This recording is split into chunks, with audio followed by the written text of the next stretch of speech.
Hello, manos. Mano Dal Ponte, Manos Radio Show. Na 92, a música nos conecta. Hoje a saúde nos conecta. Aqui na 92, 984410010. Manda o WhatsApp pro Maninho, se você quer ter um pouco mais de saúde, porque ela tá aqui, minha parceira oficial Zaça. E hoje nós vamos viver a nossa essência. Ale Pandócio, como é que tá? Tudo bem, Alezinha? Boa tarde, Mano Dal Ponte. Bom Tudo demais, certo. né? Faz tempo que você não vem, hein? Faz tempo. Você quer TV agora, blá blá blá, esqueceu da rádio, os pobres, né? Você não liga mais, você não liga mais pros outros. Não, senhor, estamos aqui, eu tava com saudade. Falei com a Gica já. Tá? E hoje eu falei, depois de um bom tempo, quase um mêsinho que eu não venho aqui. Pois é, né? Não, 3 semaninhas. Então, o que você inventou? Quando você fica muito tempo sem vir, você sempre inventa alguma coisa legal. Eu pensei, o que eu vou levar para os nossos ouvintes? Quem que eu vou levar para levar um pouco mais dessa nossa parte que a gente sempre fala num programa de saúde? Então, nada melhor do que hoje a gente trazer uma parceira, que é a doutora Vanessa Fortuna, que é médica do esporte, que está atendendo aqui em Criciúma e que está muito legal o trabalho que ela está fazendo. Doutora, prazer em receber, tudo bem? Prazer, uma honra estar aqui como convidada, podendo participar e levar um pouquinho do meu trabalho para as pessoas entenderem mais ainda de saúde. Tá, doutora, médica de qual esporte ou de todos os esportes? Médica de todos os esportes. Não interessa. Não interessa. Praticou esporte. Na verdade, é isso que eu ia falar. A medicina esportiva é uma especialização que a doutora fez. Eu linkei essa parte porque a gente fala muito da importância do exercício físico, dos bons hábitos. É uma especialização. E ela vai contar um pouquinho pra gente, né? Onde que surgiu, como é que veio. Então, minha primeira especialização foi medicina de família e comunidade. E aí a segunda é buscando proporcionar uma melhora na qualidade de vida dos pacientes e, inclusive, sabendo que o esporte é essencial para você ter saúde, para você envelhecer bem, para você ter qualidade de vida, eu busquei a medicina do esporte para tentar linkar tudo isso, para tentar oferecer para o paciente hábitos saudáveis, um estilo de vida saudável, buscar fazer atividade física e tentar linkar tudo isso justamente para evitar doenças que, com o decorrer dos anos e com o decorrer dos hábitos que não são saudáveis, podem aparecer. Doutor, antes da gente realmente seguir com a entrevista, ela sabe que eu pergunto para todo profissional da saúde, inclusive perguntei para meu amigo Edson Dias, né, educador físico aí, ele que é empresário da vida fitness, né? Se já se descobriu um estudo onde a inércia faz bem para a saúde ou não. Ainda não, nenhum, não tem nada que, para nada a inércia é boa, doutora? Não. Não é mesmo? Não. Não, ficar doutor, parado não é bom. Não foi feito para ficar se movimentando, doutor. Ele gasta. Ele não pode gastar. Ele doutor. Precisa gastar. Precisa mesmo, Precisa, doutor? com certeza. Pra gente ter qualidade de vida, pra gente estar lá com os nossos 80 anos, estando autônomo, fazendo tudo que a gente tem vontade de fazer ainda, a gente precisa. Doutora, mas olha só, o mundo ele dá muitas voltas, né? De repente, eu vejo o meu nono, que partiu com 92 anos, acordando às 5 da manhã, dormindo às 8 da noite, né? Fazer atividade física no trabalho do campo, aquele trabalho duro, né? Do colonizador que a gente viu aqui. Ele comia produtos de origem animal, né? Claro, não os processados que a gente tem, né? Mas comia muita banha de porco, muita gordura, né? E muito vegetal. Só que alguns desses hábitos acabam voltando, né? Eles vão e voltam, né? Inclusive, tem uma coisa que eu quero compartilhar com você, que semana passada eu ouvi um podcast, um desses ali, que tinha um profissional defendendo a margarina. E aí eu não consegui acreditar nisso. Ele dizendo que a margarina agora é tão boa, que ela evoluiu tanto, que ela tá melhor que a manteiga. Doutora, eu não acreditei, eu achei isso um negócio absurdo até demais. Então, se a gente for conciliar com tudo que vem acontecendo, apesar desses hábitos estarem voltando, o que a gente vê de diferente de anteriormente agora? Justamente uma coisa que a gente chama de gasto energético. As pessoas estarem se movimentando mais antigamente, até mesmo para esse trabalho duro, para essa rotina. Porque se a gente for comparar, por exemplo, um pedreiro e uma pessoa que trabalha num home office, o pedreiro precisa comer muito mais para ele manter a energia para poder exercer as atividades laborais que ele exerce. Já uma pessoa que trabalha no escritório, home office, sentada, ela, por mais que ela tenha os hábitos alimentares, ela não vai ter o gasto calórico que uma pessoa que tem um trabalho braçal vai ter. Então essa é a grande diferença, né? Sim, com certeza. Até porque cada corpo é único, né? Com certeza. Cada gasto de energia é único. A gente sempre fala né? isso, Não né, tem mano? jeito, Isso. E a importância de levantar essa área hoje em dia é que olha pro corpo como um todo. É algo que a gente sempre fala aqui também, né, mano? Que a gente consegue visualizar a questão da qualidade de vida futura. Então, assim, os hábitos vão e vêm. Estudos científicos, né, acabam sendo feitos com esse propósito. De ver o que realmente no momento, diante da nossa necessidade, porque a gente fala, hoje em dia o solo não é mais tão fértil como antigamente.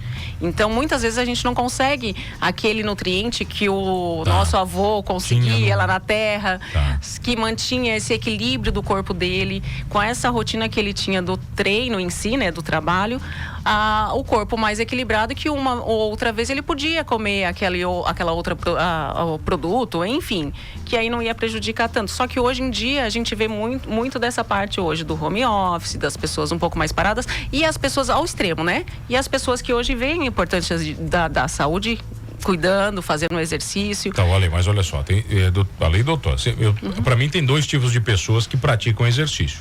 As pessoas que buscam saúde, né? Claro, tem as pessoas que buscam a diversão, tal, mas no geral, eu acho que as que buscam saúde e as que buscam emagrecimento. Porque o emagrecimento tá em tudo. A gente fala da estética e do emagrecimento, eles caminham juntos. Qual o exercício físico que mais queima caloria, doutora? Por incrível que pareça, a musculação, quando bem executada. A musculação, a rotineira mesmo? Sim, quando bem executada e quando fala musculação, a gente fala exercícios de força. Porque por mais que você ache, não, eu vou emagrecer fazendo só cardio, por exemplo, só correndo na rua, só fazendo bicicleta. A musculação é a modalidade física que mais consegue moldar o seu corpo, porque além de fazer você ter um gasto calórico, quando bem executada, tendo um gasto calórico com evolução de cargas, com uma periodização adequada e tudo mais, ela consegue te proporcionar o aumento da massa magra, que é o que vai fazer com que a gente envelheça com qualidade e é o que vai proteger toda a nossa estrutura óssea com o passar dos anos. Agora, doutora, a lei já me ajudou várias vezes já, né? A gente tá numa luta constante aí com a perda de peso, né? Alguns hábitos a gente melhorou e outros a gente precisa melhorar bastante. Acho que não é só humano, não é uma grande parcela da população. Por que em determinado momento, doutora, quando a gente estabelece, né, e muda suas regras, as suas rotinas, acaba tendo uma vida mais saudável, o corpo para de emagrecer? Ele chega uma hora que ele estanca, ele não tem jeito, você não passa dali. Então, aí que vem deixa eu falar, aí que vem a importância do tratamento junto com uma outra visão que a gente também sempre fala, né, mano? A questão dos exames. É muito importante saber o motivo, né, doutora?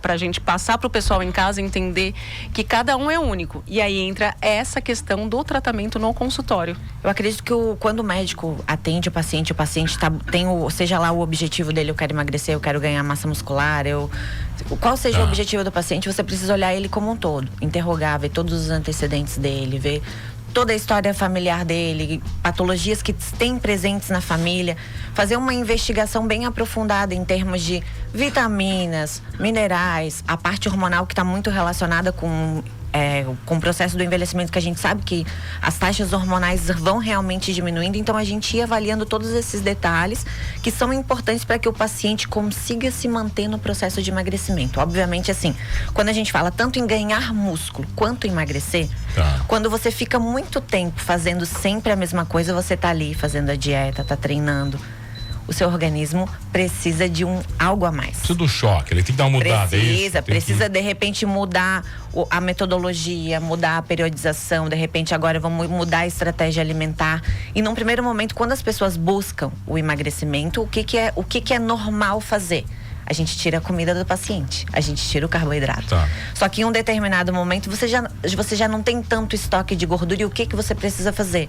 Você precisa construir músculo, e construindo músculo você consegue diminuir o seu percentual de gordura. E aí é onde entra outra jogada, que às vezes em vez de tirar a comida do paciente, você precisa dar comida ao paciente para que ele consiga evoluir no objetivo dele. Não é um processo simples. Não. Né? Não é uma fórmula mágica, né, que você acha que vai fazer e vai começar a emagrecer. Se fosse uma fórmula mágica, eu acho que hoje a obesidade não estaria no ranking de uma das doenças que vem aumentando, e cada vez mais em crianças, adolescentes, adultos, se fosse algo simples, que realmente envolve, é um multifatorial.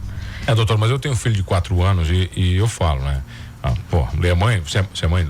Não, ainda não. É muito difícil você construir uma alimentação saudável para o seu filho, porque você tem, principalmente, né, eu tenho alguns hábitos muito ruins, Só que quando você olha para ele, você sabe, peraí, eu não quero que ele tenha os meus hábitos, né?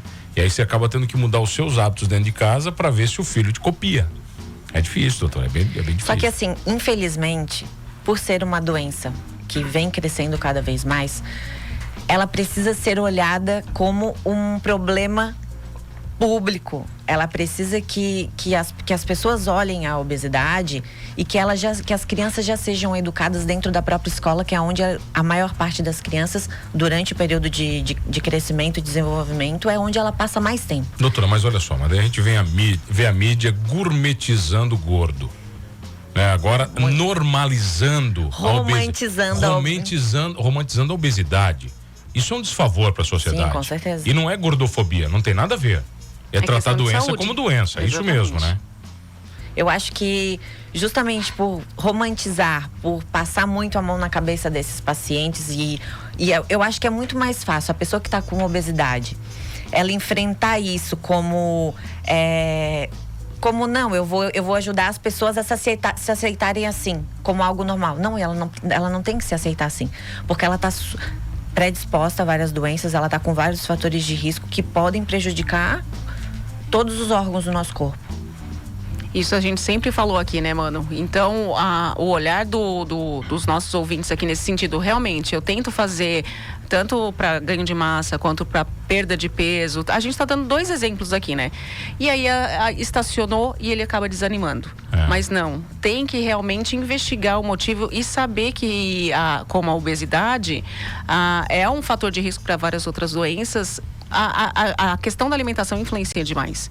Então, se a gente conseguir ter esse olhar e não desanimar, levar para os nossos ouvintes ter esse conhecimento, é muito importante, porque aí vem a questão, opa, eu sei agora que é importante, eu sei que eu vou ter que procurar um profissional para me auxiliar, porque eu acho muito importante isso, essa parte multidisciplinar, para a gente levar a saúde como um todo e mostrar para o pessoal que o emagrecer é um processo de equilibrar o nosso corpo e dar mais saúde a ele.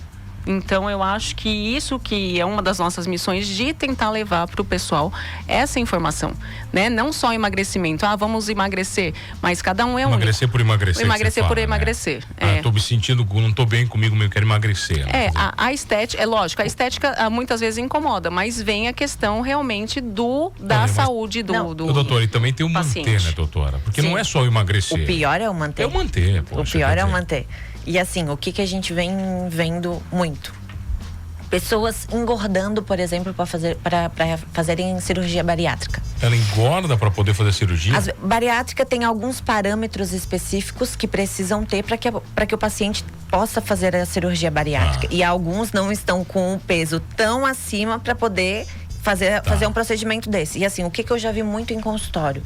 Pacientes que já passaram por 2, 3 cirurgias bariátricas e que, por exemplo... 2, 3? Acontece? Sim, acontece. Mais de uma? Mais de uma. Já tenho 2 ou 3 pacientes que já passaram por 3 cirurgias bariátricas e que agora já não podem fazer cirurgia bariátrica. Então, assim, você vê que o problema é muito além de... Porque você fazer uma cirurgia bariátrica, ok, ela vai te resolver o seu problema naquele momento. Mas por que você está acima do peso? Qual que é a sua relação com a comida? Por que você come? Doutora, eu nunca vi um gordo dizer que ele tá gordo porque come. Não. Nenhum gordo come nada. E ele fala que não tem tempo para ir fazer uma academia, né? Todo gordo diz que não come doce. Não, eu nem sou do doce. Doutora, isso aí eu sei porque eu me engano muitas vezes, doutora. Eu também me engano, a gente se engana, poxa, é difícil. A Lê era gordinha. Isso eu não contei pra ela. Eu já fui no consultório lá, já levei. Ela não falou pra você, agora era gordinha. Mas quando eu era criança, assim, e aí era muito nessa parte da alimentação. A minha família, a questão da avó, gordinha, bonitinha, e dava comida, eu falei pro mano.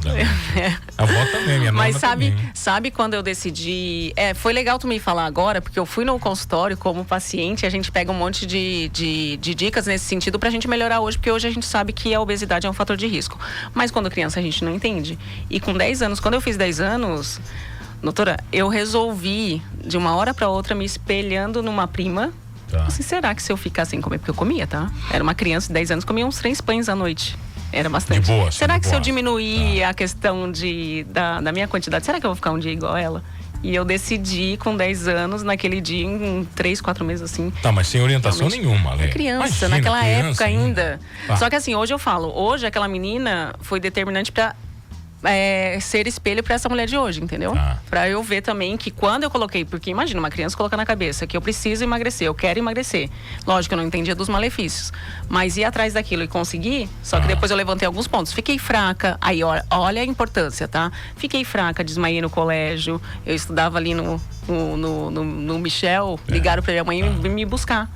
Então assim, ó, não tinha acompanhamento. Olha, eu acompanhei um amigo meu, que ele era gordinho, ele fez uma dieta radical. A gente, ele não conseguia falar ali. Sabe, assim, ele chegou num momento, doutora, porque imagina, na nossa adolescência. Restrição de nutrientes. Na nossa adolescência, né? Sabe, se ele era gordinho, não se aceitava baixinho, ele falou, e foi radical, o negócio foi radical numa coisa absurda, assim, sabe? Ele. E aí começa a diminuir os alimentos que são importantes para a saúde, e aí tem esse desequilíbrio, e aí influencia na saúde do paciente e da pessoa. Cognição, desenvolvimento, falta de tudo, sono. Né? Você imagina, você começa a entrar numa restrição, você começa a ter deficiência das suas vitaminas essenciais, que são essenciais, inclusive, para o seu movimento. Então, o básico na história, né? Tá, doutora, partindo desse princípio, quais são os piores alimentos do mundo? Eu adoro falar isso, os piores alimentos do mundo. Tudo que vier dentro de embalagem não presta. Pô, mas tem umas embalagens que são natural já, doutora, tem umas coisas boas. Né? O ideal é que a gente, eu sempre peço para os meus pacientes, porque assim... Doutora, olha aqui, eu tive um cliente que ele produzia vegetais, verduras, tá? E ele não comia o próprio tomate. E ele me contou isso aí, ele disse, não, meu tomate eu não como. Estranho. Não é estranho. Também fiquei pensativa aqui. Ele disse, não, meu eu não como. Eu como o que eu fabrico, eu não como, eu planto aqui em casa um orgânico pra mim. Aquele lá que eu embalo, não. Pois é. Aí a gente... Aí é um caso, né? Não, mas assim, é importante a gente também saber a origem, digamos assim. Da mesma coisa que a gente fala a questão também do medicamento que a gente vai comprar. Tudo é importante. Mas essa parte do natural, da comida natural, seria a solução pra gente ter os nutrientes na própria alimentação, né, Eva? A gente vê assim, o que eu tenho observado também muito é crianças com desenvolvimento das características sexuais precocemente, por exemplo, menina com 10 anos, 9 anos. Essa semana teve uma menina de 6 anos de idade com já desenvolvimento dos caroços das mamas e tudo mais, que não é normal. E muito relacionado com a parte alimentar. Com certeza, né? Que aí a gente vê os alimentos industrializados, a parte de proteínas que infelizmente a gente vai comprar no mercado, os hormônios presentes, por exemplo, no frango, que são alimentos que acabam fazendo com que a criança desenvolva precocemente as características sexuais e acabam tendo menstruação. Precoce, sim, imagina. E é algo cada vez mais frequente. E isso associado qual é o maior medo da medicina, doutora, para os próximos anos em relação à obesidade? O que se fala, Depende do médico. Eu acho que... Porque, mas o seu, por exemplo, tem o teu. O que eu sempre tento passar para os meus pacientes? Que eles enfrentem o processo de emagrecimento, enfrentem como algo para vários anos. Para escolher isso para a vida dele, como ele quer estar daqui 10, 20 anos. Uma escolha de vida, né? Sim, você adquirir hábitos saudáveis, você mudar o seu estilo de vida para você ter qualidade de vida, para você estar bem, para você não estar em cima de uma cama. É isso que eu sempre tento passar muito para os meus pacientes, porque assim, é difícil. Então assim, e se você tentar ser muito radical num primeiro momento, quando um paciente está tentando emagrecer, vamos tirar tudo.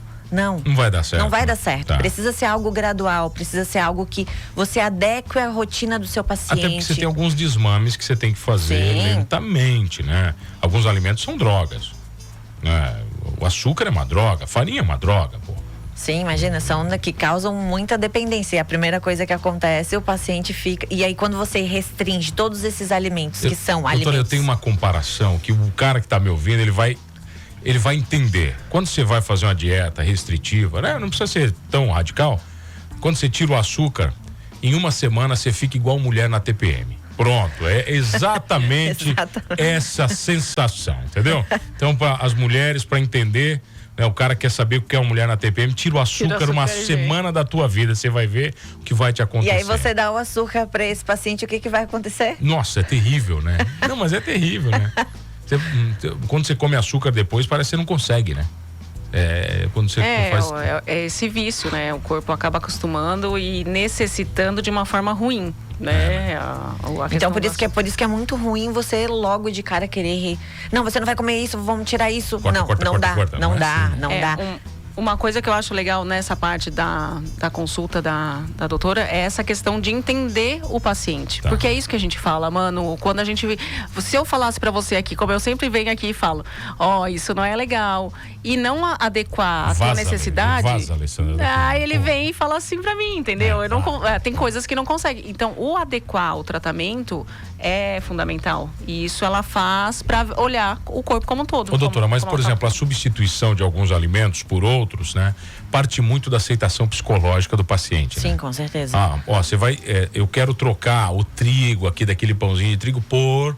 Por isso que a gente precisa negociar. Por isso que são coisas que precisam ser negociáveis para o paciente entender que isso não vai ser tanto um sacrifício, porque assim, o paciente vai na consulta e já fala: tu não vai tirar isso, não vai tirar isso, não vai tirar nem isso. Porque eu aceito tudo menos tirar o bacon. O bacon, não. Se tirar, acabou. Não dá. Aí não dá, nem conversa com o médico. Não dá vontade de pegar. Doutora. Mas vai lá negociar lá no consultório que ela vai negociar. Tudo. O bacon não dá pra negociar. A gente negocia o açúcar, a farinha, agora o bacon não negocia. Então, dependendo do tipo de dieta, por exemplo, se for uma dieta cetogênica, uma dieta low carb que a gente tira os carboidratos, o bacon se encaixa perfeitamente. Mano, pergunta pra doutora se churros pode. Quem mandou foi o churros do Chaves, nosso bruxo. Não pode dizer que não. Se for um churros assado com uma maçã integral e de repente um recheio que não seja tão açucarado ali, dá pra colocar uma pasta de amendoim. Doutor, uma vez por semana meu filho consome o churros do Chaves. Já fica a dica pra ele, pode pegar esse nicho aí e já desenvolver esse lado. Um abraço pro querido churros do Chaves. Doutora, acabou, não dá tempo pra mais nada. Viu? O Valei falou que ia ser rápido, não ia? Não, mas é importante a gente levantar isso, e ainda mais com um especialista aqui com a gente, para passar um pouquinho da importância. Emagrecimento é um dos fatores que a gente levanta bastante, mas tem muitos, né, doutora? Doutora, o professor Heitor Mota, nosso querido amigo, né, meu consultor de assuntos aleatórios aqui, ele tá mandando: mano, boa tarde, mano, e doutoras. Olha aí, você virou doutora também, né? O açúcar e o amido por si só são apenas carboidratos, mano. E isso bioquimicamente não é ruim, são fontes de energia, porém eu percebo que o problema está no excesso de ambos. Sim. É isso mesmo? Obviamente, porque as dietas precisam ser bem balanceadas e a gente divide todos os nutrientes adequadamente, igual nosso organismo precisa de gorduras. Só que o problema realmente é o excesso.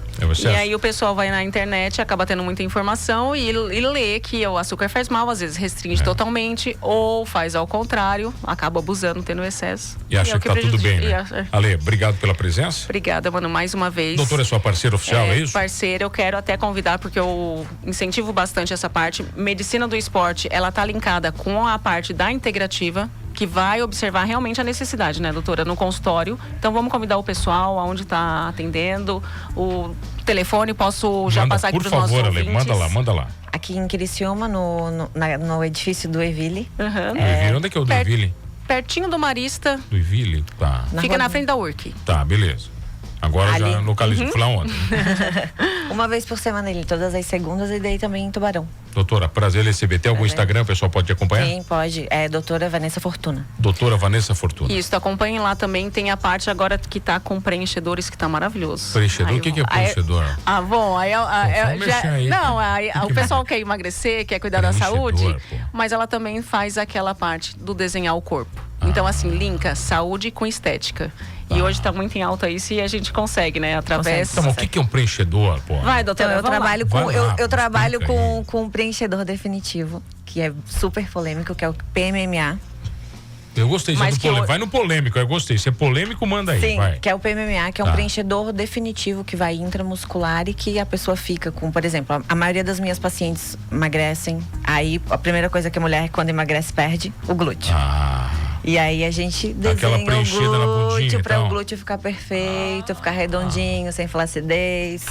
E aí analisado uma a uma, né? Dá pra fazer no homem também, paciente. quando o homem emagrece, parece Faustão, né? Ele fica reto, parece uma tábua. Exatamente. Né? Também dá pra fazer no homem. Mas a mulherada que procura mais, imagina. Sim, a mulherada, mas também linkado a essa parte da medicina do esporte, às vezes pacientes que são fisiculturistas, que são atletas e que buscam a perfeição e que daí para corrigir algumas assimetrias. Por exemplo, agora a gente tem feito alguns casos de uns pacientes, tem uma doença que chama síndrome de Poland, que é uma doença que a pessoa tem ausência de um músculo. E eu já tive 2 pacientes que eles não têm um músculo peitoral e treinam, então o outro não desenvolve, não desenvolve, não tem. E aí a gente faz esse trabalho de preencher, se o paciente tiver pedaços de músculo ou estimula colágeno naquela região para proporcionar para o paciente uma melhor assimetria e porque esses pacientes não tiram uma camisa, não ficam sem camisa por conta de terem a ausência dessa musculatura, então a gente faz esse trabalho para proporcionar a simetria ali corporal. Hoje a doutora também está como a professora em Camboriú, dando aula para outros médicos. Para outros médicos que querem trabalhar nessa área de preenchimentos corporais e a gente está dando 2 cursos mensais aí lá em Balneário. Segue lá, doutora Vanessa Fortuna, é isso? Isso. Fácil. Isso mesmo. Visão 360 para o paciente. E segue a gente também, a Essência Farmácia. @Ale Pandolfo. @Ale Pandolfo, também me seguem aí para Fácil, mais né? novidades. Alezinha, obrigado pela parceria sempre, pelo carinho, doutora. Que prazer lhe conhecer e receber. Exatamente. Desculpa ler assim, ela é assim, essas perguntas dela, tá bom? Desculpa ela. Obrigado a você que está comigo todas as tardes aqui no Manos Radio Show. E não esqueça de uma coisa, saudáveis ou não, somos todos humanos.